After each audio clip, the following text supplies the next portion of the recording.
course, we have to show the New York papers because we live in Los Angeles, Steve. You think Good Day New York shows the LA papers? Mostly we show them because they're funny, and no matter what, they can always make Hillary look bad. Oddly, they love her in New York, but not so much the New York I don't think Post. that's a bad picture at all. I think she looks jubilated and just happy, and she looks great. Back from the dead, the New York Post says, and who's crying now, says the Daily News. All right, let's go back now to New Hampshire. And Patrick Gavin's over there from the Washington Examiner. We talked to him a little bit earlier about a couple of things.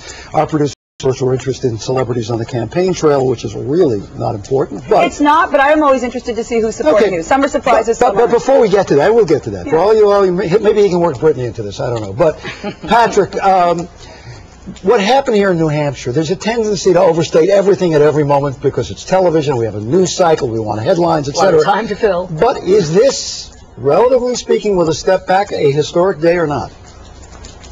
Well, usually every primary in New Hampshire every 4 years is a historic day.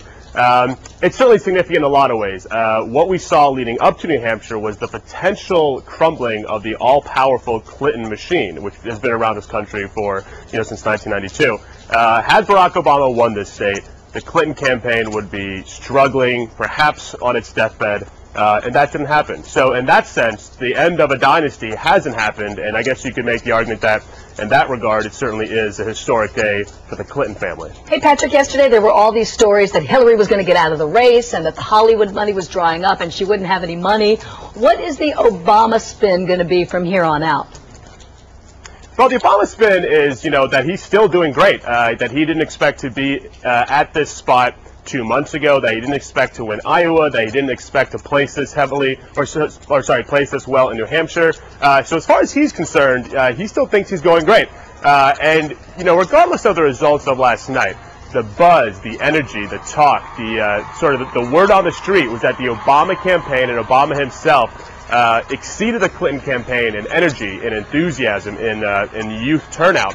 Now, that may not necessarily play it out, but the fact remains that an Obama rally is significantly more energetic and creates a lot more buzz in the area that it's staged than a Clinton rally. And so that's not going to change unless Clinton can change the tone of her rally from more of a conversation to more of a rally and sort of an electric event. Did any celebrity help turn any kind of tide in New Hampshire?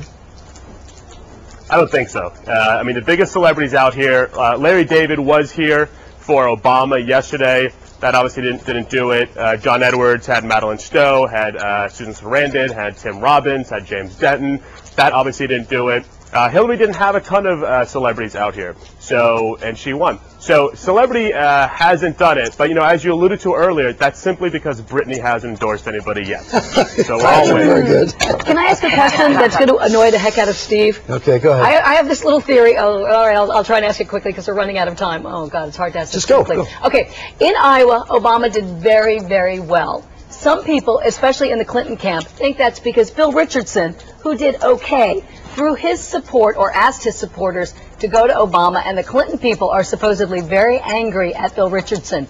Do you think that had anything to do with Obama's big showing in Iowa?